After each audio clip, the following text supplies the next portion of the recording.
সম্মানিত ভিউয়ার্স, আসসালামু আলাইকুম। ইঞ্জিনিয়ারিং টেক 24 চ্যানেলে আপনাকে স্বাগত জানাচ্ছি।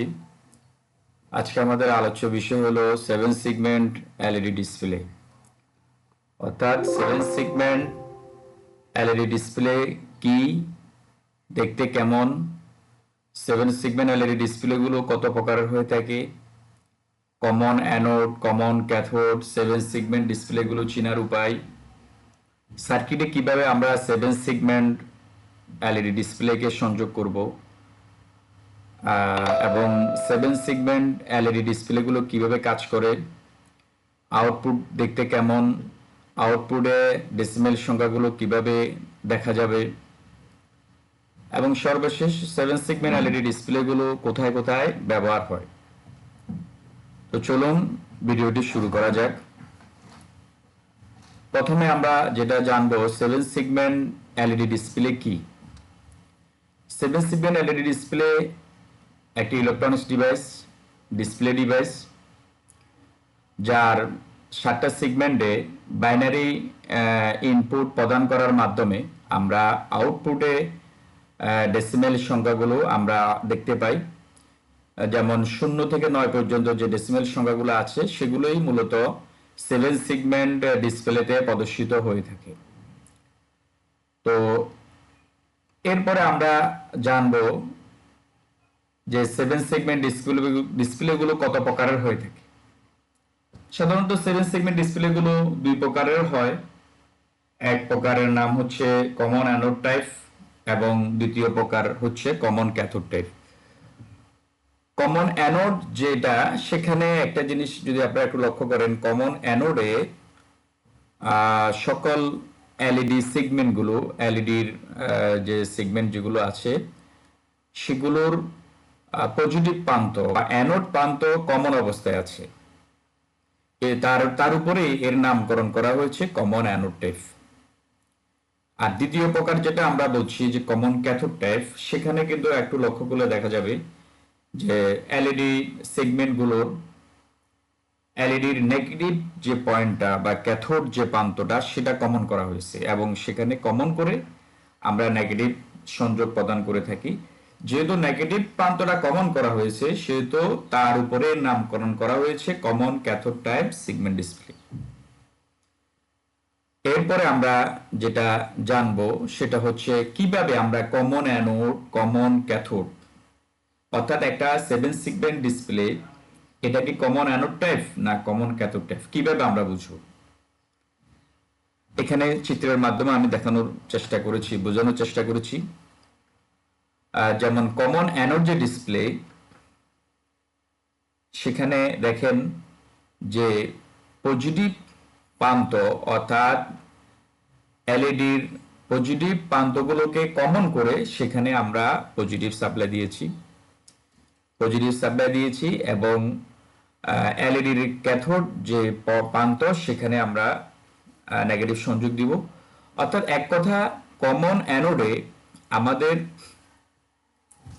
এলইডির যে পজিটিভ প্রান্ত রয়েছে সবগুলো পজিটিভ প্রান্তগুলো আমরা কমন করে সেখানে আমরা পজিটিভ সাপ্লাই দিয়ে থাকি। আর কমন ক্যাথোড যেটা পাশে আমি দেখিয়েছি, কমন ক্যাথোডে কিন্তু নেগেটিভ যে প্রান্তটা সবগুলো নেগেটিভ প্রান্তকে আমরা কমন করে সেখানে আমরা নেগেটিভ সংযোগ দিয়েছি।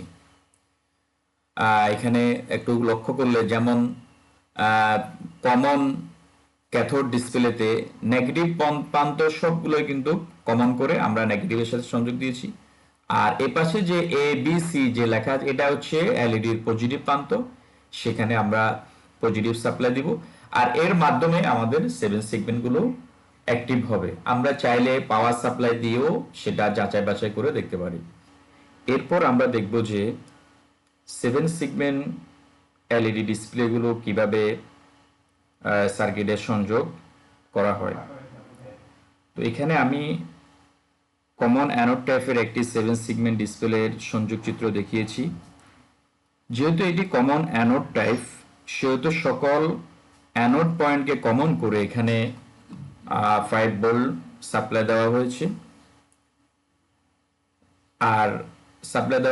এরপরে দেখেন এখান দিয়ে আমরা 5 ভোল্ট সাপ্লাই দিয়েছি, দেওয়ার পরে আমরা যে ক্যাথোড পয়েন্ট, যেটা সিগমেন্টে যে ক্যাথোড পয়েন্ট আছে, সেখানে আমরা একটা রেজিস্টর সংযোগ করেছি। রেজিস্টর সংযোগ কেন করেছি? আমাদের কারেন্টকে লিমিট করার জন্য। অর্থাৎ আমার একটা সেগমেন্ট জ্বলার জন্য হয়তো 1.8 থেকে 2 ভোল্ট পর্যন্ত প্রয়োজন, সেক্ষেত্রে আমি সাপ্লাই দিয়েছি 5 ভোল্ট। তাহলে আমার বাকি ভোল্টেজকে ড্রপ করানোর জন্য, ড্রপ দেওয়ার জন্য আমি এখানে একটা রেজিস্টর ইউজ করেছি, যাতে অতিরিক্ত ভোল্টেজের কারণে আমাদের সেগমেন্টগুলো নষ্ট না হয়।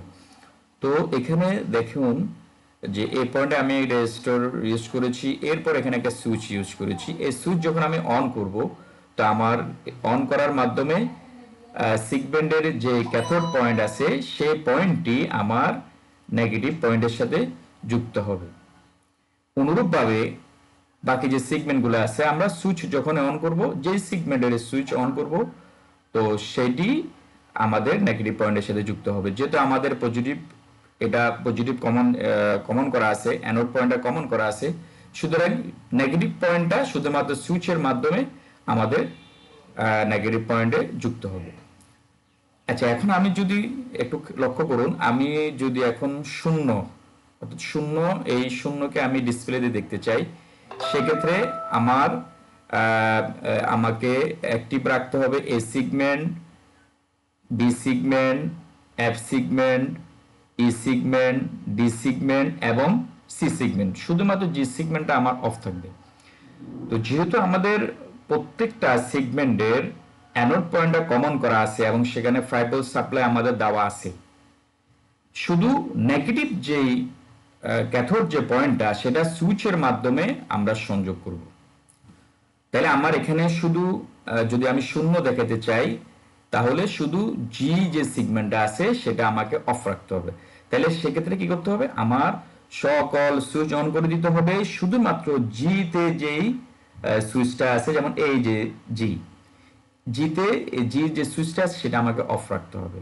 অর্থাৎ এই সিগমেন্টের নেগেটিভ ক্যাথোড পয়েন্টে আমি নেগেটিভ সংযোগ দিব না। তাহলে আমার কি হবে? এই সিগমেন্টটা, জি সিগমেন্টটা জ্বলবে না, আর সবগুলো সিগমেন্ট জ্বলবে, যার পরিপ্রেক্ষিতে আমরা এখানে শূন্য ডিসপ্লেতে দেখতে পাবো। এরপর যদি আমি 1 দেখতে চাই, তাহলে আমাকে কি করতে হবে? বি এবং সি এই দুটো সিগমেন্ট অন রাখতে হবে। যেহেতু কমন অ্যানোড, এখানে 5 ভোল্ট সাপ্লাই দেওয়া, পজিটিভ সাপ্লাই দেওয়াই আছে, শুধুমাত্র সুইচ অন করে আমরা বি সিগমেন্টের সুইচটা যখন অন করব, তখন সে নেগেটিভ সংযোগ পাবে এবং সিগমেন্টে জ্বলবে। অনুরূপভাবে সি সিগমেন্টে আমরা সুইচটা অন করে দিব, তখন সেটি নেগেটিভের সাথে যুক্ত হবে, সি সিগমেন্টটা জ্বলবে, যার পরিপ্রেক্ষিতে আমি 1 দেখতে পাবো। অনুরূপভাবে যদি আমি দেখেন, যদি আমি 8 দেখতে চাই, তাহলে কি করতে হবে? আমার সবগুলো সেগমেন্টকে অন রাখতে হবে। যেহেতু কমন অ্যানোড, কমনে আমাদের পজিটিভ সাপ্লাই দেওয়া আছে, সকল সুইচ যখন আমি এই পাশে অন করে দিব, তখন আমার সেগমেন্টগুলোর যে ক্যাথোড পয়েন্ট আছে, সবগুলো কি হয়ে যাবে? নেগেটিভের সাথে সংযুক্ত হবে এবং সবগুলো সেগমেন্ট আমার জ্বলবে, যার পরিপ্রেক্ষিতে আমি 8 যে ডিসিমেল সংখ্যাটা আছে, 8 যে ডিসিমেল সংখ্যাটা আছে, সেটা আমরা ডিসপ্লেতে দেখতে পাবো। আশা করি সার্কিট ডায়াগ্রামের মাধ্যমে আমি কিছুটা হলেও আপনাদেরকে বোঝানোর চেষ্টা করেছি। ডিসপ্লেতে আমরা ডেসিমেল সংখ্যাগুলো দেখি। সর্বশেষ হলো যেটা, যে আমরা এগুলো কোথায় কোথায় 7 সেগমেন্ট ডিসপ্লেগুলো ব্যবহার হয়। তো আমরা অনেক সময় দেখি যে বিভিন্ন ডিজিটাল, যেমন ঘড়ি আছে, ক্যালকুলেটর আছে, তারপরে ডিজিটাল ঘড়ি আছে, হ্যাঁ, ডিজিটাল ঘড়ি, ইলেকট্রনিক্স মিটার, তারপরে বিভিন্ন ইন্ডিকেশন সিস্টেম, নাম্বারিং সিস্টেম, যেমন লিফট, বিদ্যুতিক লিফটের সামনে গুলো আমরা 1 2 দেখি। এসবগুলোতে আমরা কিন্তু এই 7 সেগমেন্ট ডিসপ্লেগুলো আমরা ব্যবহার করেছি। এরপর এখন ইদানিং দেখবেন মসজিদের যে ঘড়িগুলো আছে, মসজিদের যে নামাজের সময়সূচি দেখানো হয়, যে ডিসপ্লেগুলো, সেখানে কিন্তু সবগুলো হচ্ছে আমাদের এই 7 সেগমেন্ট ডিসপ্লে ব্যবহার করে আমরা এগুলো ডিজাইন করা হয়েছে। তো এই সম্পর্কে আরো বিস্তারিত আমি পরবর্তী কোনো ভিডিওতে আপনাদের সাথে হয়তো শেয়ার করব। তো আজকে ভিডিওটি এ পর্যন্ত, সকলকে ধন্যবাদ জানিয়ে শেষ করছি। পরবর্তী কোনো ভিডিওতে আশা করি আবার দেখা হবে ইনশাআল্লাহ। সে পর্যন্ত সকলে ভালো থাকবেন, সুস্থ থাকবেন, এই শুভ কামনা রেখে শেষ করছি। আর সবশেষে ছোট্ট একটু রিকোয়েস্ট থাকলো, যদি ভিডিওটি আপনার কাছে ভালো লাগে, কোনো সামান্য একটু যদি মনে হয় যে আপনার উপকার হয়েছে ভিডিওটি দেখে, তাহলে লাইক করবেন, অন্যকে শেয়ার করবেন, আর সাবস্ক্রাইব করে পাশে থাকবেন। সকলকে ধন্যবাদ। আসসালামু আলাইকুম।